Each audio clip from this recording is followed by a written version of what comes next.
Assalamualaikum warahmatullahi wabarakatuh.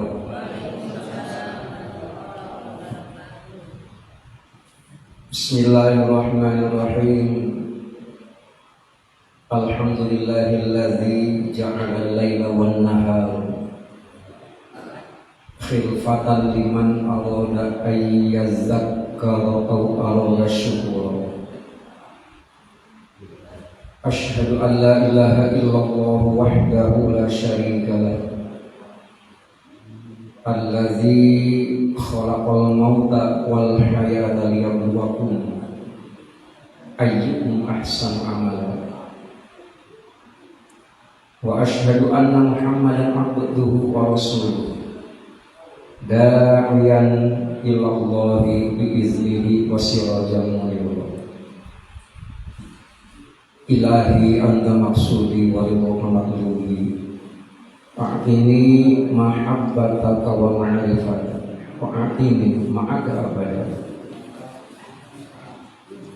Ila hadrati sultanil awliya wa qudwatil asfiya qutbir rabbani wal gausis samadani as-sayyid maulana syekh Muhyiddin Muhammad Abdul Ghaus Saifullahil Maslul al-Qutub radhiyallahu an wa qaddasa sirah. Al-Fatihah. A'udzu billahi minasy syaithanir rajim. Bismillahirrahmanirrahim. Alhamdulillahi rabbil alamin arrahmanir rahim maliki yaumiddin. Iyyaka na'budu wa iyyaka nasta'in. Ihdinas siratal mustaqim. Shiratal ladzina an'amta 'alaihim ghairil maghdubi 'alaihim waladdallin.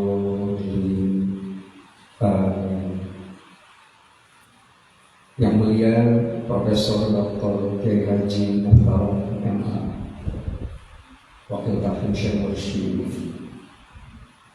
Mukarram Jenderal Syekh yang telah menyampaikan bagian ilmu Allah Subhanahu wa Ta'ala.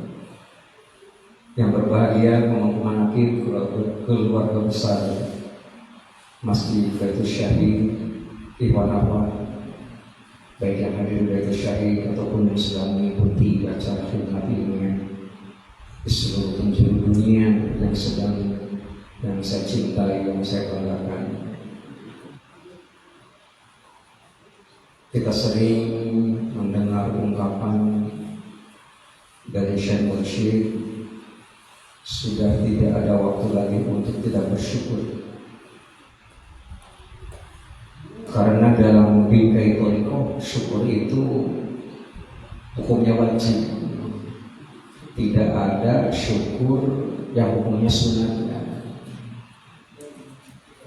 Hanya yang tidak boleh kita abaikan adalah syukur itu harus disampaikan kepada pemberi nikmat. Pemberi nikmat sebutannya adalah mun'im, pemberi nikmat. Mun'im itu ada dua. Pertama, pemberi nikmat hakiki, pemberi nikmat yang sebenarnya. Yang kedua adalah mun'im wasili, pemberi nikmat antara.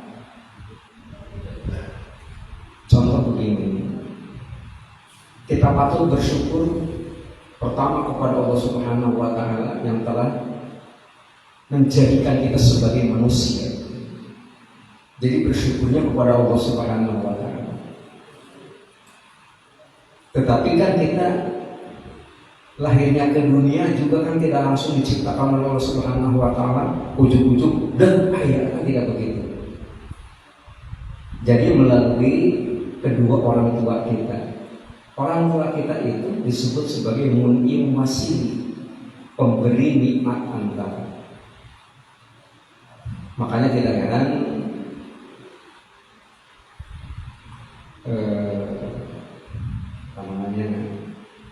huruf ba pada Rabi Musani itu diterjemahkan dan dimaknai oleh yang mulia falsafah itu sebagai birrul walidain. Birrul walidain berbakti kepada kedua orang tua itu posisinya satu derajat lebih rendah setelah mengabdi kepada Allah Subhanahu wa taala. Kalau kita perhatikan ayat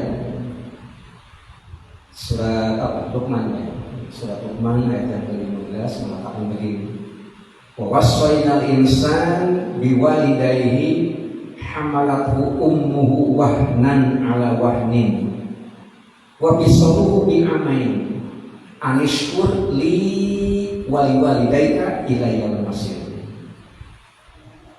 Kami telah wasiatkan kepada manusia untuk berbakti kepada kedua orang tua. Mengapa diwasiatkan begitu oleh Allah Subhanahu wa taala? Karena yang pertama, hamalathu ummuhu wahnan ala wahnin. Ibu mengandung selama 9 bulan 10 hari. Wahnan ala wahnin, ripuh. Bapak kalau nggak percaya tanya ibu-ibu. Saya nggak bisa menjelaskan ripuhnya seorang perempuan waktu hamil. Saya mah enjoy dan nggak pernah hamil. Ibu yang merasakan hamil itu pasti lebih pas untuk bercerita. Wahnan ala wahnin. Menikah baru 1 bulan. Yang namanya hamil, perut semakin hari semakin besar, kan nggak bisa ditunda di rumah. Lama-lama aku dibawa. Kayak ke warung, betul 8 bulan dibawa. Suganya mari kondangan, rek disimpen dari Nagara, nggak bisa, harus dibawa kemana. Itu ribetnya begitu di wahnan ala wahnin. Orang sedang hamil, apalagi hamil tua, tidur juga nggak pernah nyenyak. Nangkara pengap, nyahigir siang besok, nangkoban kau mesin betus. Betapa ribetnya, wahnan ala wahnin. Begitu ya. Setelah kita dilahirkan oleh ibu kita, masih ada kewajiban menurut Al-Quran. Wa fisaluhu bi amain. Disapi sampai usia 2 tahun. Jadi sebelum 2 tahun, seyogianya menurut Al-Quran, ibu ulah bakal nyapih budak. Gitu. Jangan nyapih budak, jangan nyapih anak-anak sebelum 2 tahun. Ini kan Al-Quran yang mengatakan begitu. Wa fisaluhu bi amain. Tentu banyak hikmah yang dapat kita gali. Mengapa sampai 2 tahun? Namun yusuan budak. Zaman yang aman kata opat poe digari bala-bala. Maka yang diberi kerajaan ini, pengen gua kalah kayak budak tadi. Nyaluran. Ya, jadi di sapinya sampai 2 tahun. Usia 2 tahun baru bisa. Kan ada lagu anak-anak ya, lagunya lagu hoak. Kalau bisa jangan dididik, artinya jangan diberikan kepada anak-anak kita. Hoak sangat tidak mendidik. Banyak lagu-lagu yang sudah bukan zamannya. Lagu anak-anak, lagu burung hantu. Hari terbenam, hari mulai malam, terdengar burung hantu, suaranya merdu. Di mana bu? Suaranya merdu. Di mana ya bu? Suaranya merdu. Kan nggak ada burung di mana-mana. Kan nggak pernah ada kontes burung, kan nggak ada. Mestinya bagi kita di kalangan umat Islam, wabil khusus orang TKN, begitu terbenam matahari, jangan mendengar suara burung hantu, dengarkan azan. Itu kan idealnya. Perkenalkan ke belakang.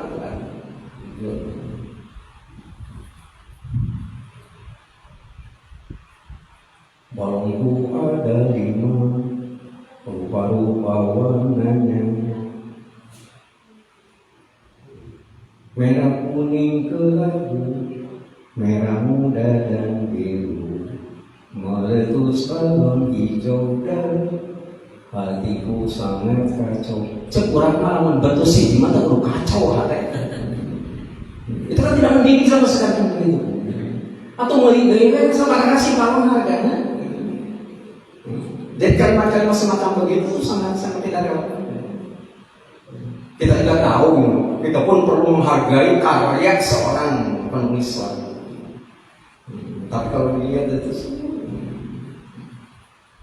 ya. Belum lagi lagu-lagu yang lain. Lagu-lagu itu sendiri sampai kadang-kadang menafikan sesuatu.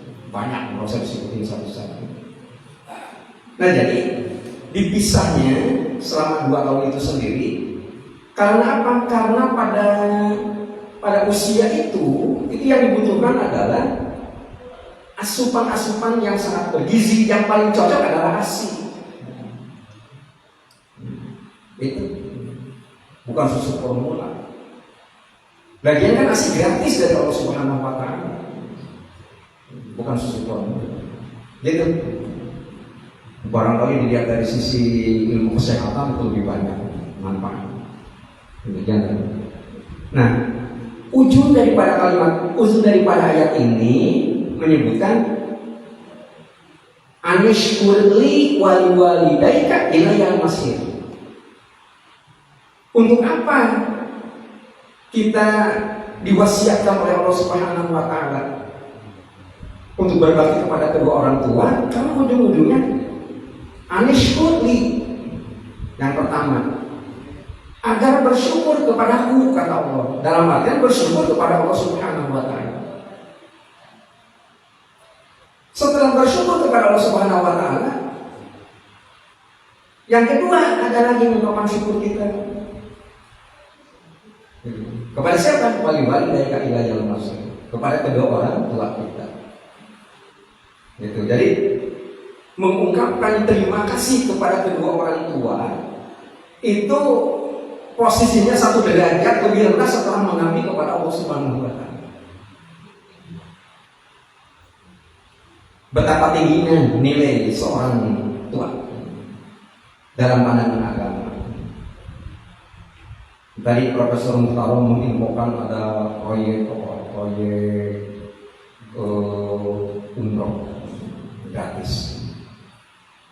Andai kata ada seorang anak manusia ingin melaksanakan ibadah haji syariahnya, dalam artian berangkat ke Mekah sana, pengen digendong oleh anaknya, dan anaknya mampu untuk menggendong bolak-balik dari Indonesia ke Mekah, balik ke Indonesia, maka jasa seorang itu belum bisa dikembalikan ke negara. Tapi kan banyak juga orang-orang, termasuk ada beberapa orang yang suka curhat ke saya, mengaku, Kiai punannya, pun anak teh rasa setengah belenggu, anak saya. Ditanya disebut anak saya, tuh bisa ngejawab. Enak ngeren gitu nya anak abi, patokan anak aja dina sabda Rasulullah sallallahu alaihi wasallam. Patokanna birru abaakum tabarrukum abnaukum. Begitu. Berbuat baiklah kepada kedua orang tuamu, anak-anakmu pasti berbuat baik kepadamu. Jadi lamun aya budak rada mahiwal, ngalawan ka urang, eta teh contoh kolotna. Yang urang teh memang teu nurut kalau jadi kolot urang. Kira-kira semacam begitu. Kan kalimatnya sederhana. Ada 4 kemungkinan anak lahir ke dunia. At-Taghabun ayat yang ke-14. At-Taghabun ayat yang ke-14 itu menyebutkan ya ayyuhalladzina amanu inna min azwajikum wa auladikum aduwwan lakum. Anak yang pertama kemungkinannya. Jadi sesungguhnya istri-istrimu dan anak-anakmu ada yang menjadi musuh. bobogohan belasan tahun, kawin, dan nggak cinta gitu. Tapi jangan lupa ada yang jadi musuh. Contoh yang jadi musuh itu sendiri adalah apabila diajak kepada kebaikan, apalagi untuk beribadah kepada Allah, selalu menolak. Itu musuh yang begitu. Bagaimana kalau kita punya anak diajak ibadah tapi nggak mau? Punten-punten karena ada kalimat min azwajikum, istri-istri kamu, bapak-bapak istrinya diajak begini-begini melaksanakan ibadah kepada Allah, tapi ogah-ogahan dulu. Itu ada aturannya.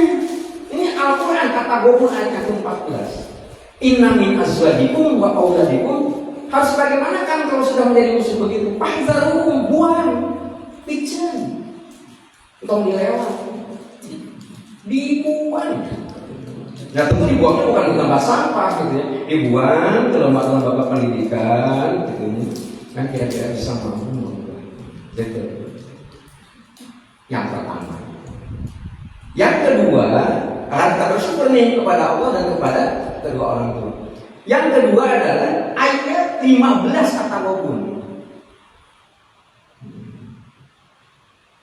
Ayat yang ke-15-nya mengatakan bahwa yang namanya auladikum itu adalah innama amwalukum wa auladukum fitnah. Ustaz Bapak tahu fitnah? Pemendina? Iya, fitnah. Lain bahasa kirata, bahasa kirata fitnah kacukit ngeunah, bukan bahasa kirata. Ini istilah. Yang namanya fitnah itu cobaan. Yang namanya cobaan itu kira-kira begini. Ada orang tua begitu dihargai, dihormati, disegani di tengah-tengah masyarakat. Tapi terkadang nama baiknya dihancurkan oleh anaknya. Gitu kan? Orang lain begitu kagum, begitu takzim, begitu menghormat kepada seseorang, tetapi dirusak nama baiknya oleh anaknya. Dirusaknya dengan cara bagaimana? Ya kita sendiri yang bisa menerjemahkan. Mungkin karena pergaulan anak yang tidak mendukung kepada adab ataupun akhlak daripada orang tua, bisa saja begitu. Nah ini kemungkinan yang kedua. Kemungkinan yang ketiga, anak yang lahir ke dunia ini adalah ada yang menjadi penghalang berzikir kepada Allah Subhanahu wa taala. Al-Munafiqun ayat yang ke-9. La tulhikum amwalukum wala aulad.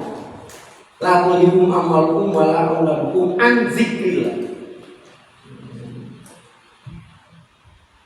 Dulu kan pernah ada yang ngirim surat ke saya.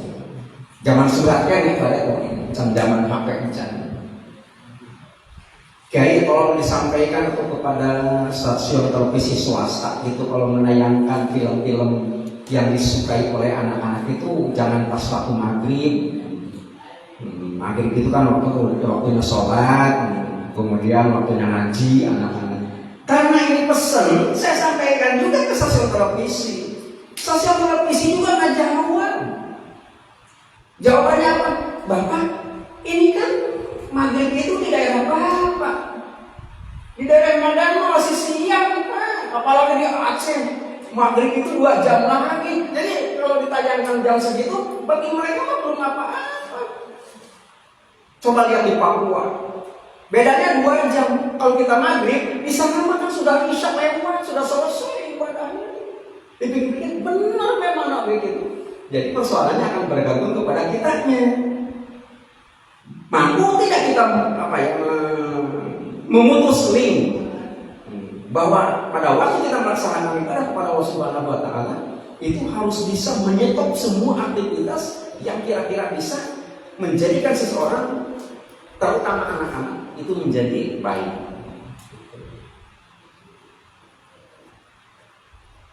Kalau ternyata anak itu masih senang menonton televisi, pas ditayangkan film-film yang menarik bagi mereka, tiba-tiba terdengar azan. Kalau bisa, yang mematikan TV itu sendiri jangan kita, harus anak-anak, harus kita. Apapun kita alasannya, ibadah dan sebagainya, yang penting mati. Nah yang kita harapkan adalah kemungkinan yang empat. Saya ulangi, yang pertama adalah akan menjadi musuh kita, yang kedua menjadi fitnah, yang ketiga menjadi penghalang untuk berzikir kepada Allah Subhanahu wa Ta'ala. Sedangkan yang keempat yang dimungkinkan, yang kita harapkan adalah itu yang sering kita sisipkan sebagai doa ya pada setiap kesempatan. Itu dicantumkan di dalam Al-Quran surat Al-Furqan ayat yang ke-74. Rabbana hablana min azwajina wa dzurriyyatina qurrata a'yun waj'alna lil muttaqina imama. Jadi qurrata a'yun, cindul mata, belahan hati. Ucapannya menjadi cermin bagi saudara-saudaranya. Tingkah lakunya menjadi contoh bagi teman sebayanya. Anaknya semacam itu yang diharapkan lahir.